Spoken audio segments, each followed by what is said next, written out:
Remember you. October 19, 2015. Dear ones, many of you consider yourselves to be above petty inconveniences such as paying bills or interacting with those you do not like or cannot relate to. Not that you believe you are better than others, but that you feel you no longer need to be active in such 3D actions. That you should be floating through the heavens or greeting your new life. While such is true to a certain extent, you are creating that which makes you most comfortable in your new earth. You are part of that new earth. You will not skip from 3D to floating through the heavens, as you phrase it, until you transition from earth in this lifetime. So it is you are alert to earth needs because you are of earth. Perhaps that thought frightens you, for you believe that the unpleasant aspects of your earth life would disappear as you created new you in new earth. Such is not an accurate portrayal of your earth reality.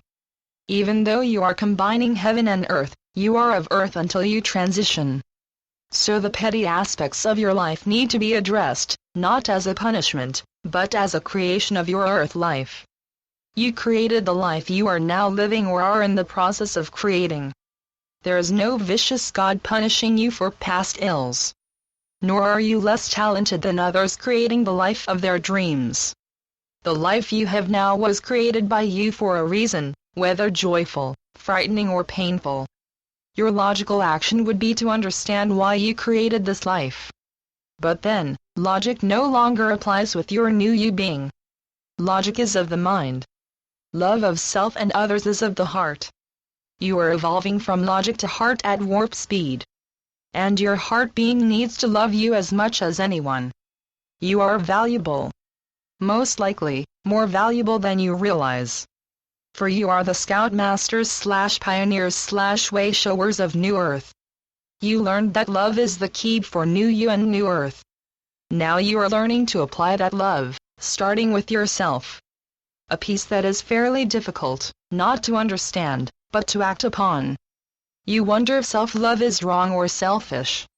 Because acting on self-love often feels wrong, even though the result is you accepting yourself for who you are. You believe you can love yourself a bit, but if someone requests this or that, and acquiescing takes away from something you want or need, you still feel uncomfortable negating their request. Such is not loving someone, that is valuing them more than yourself. Perhaps you believe that entity is more important or less powerful than you, or too young or too old to take care of themselves. Are they bringing light to earth? Does that mean you play God or accept a world parent role? All are control issues. But unlike what you perhaps believe, control of yourself.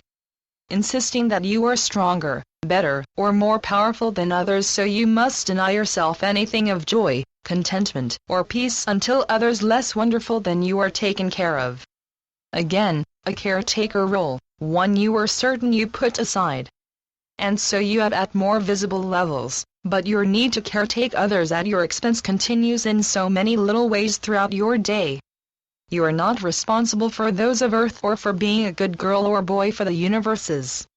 You are a young universal being learning to maneuver in new Earth with a new physical being.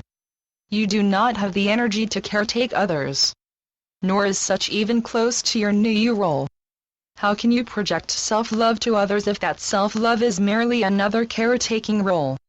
The obvious question is, how can an infant, disabled or a very elderly person care for themselves? How indeed?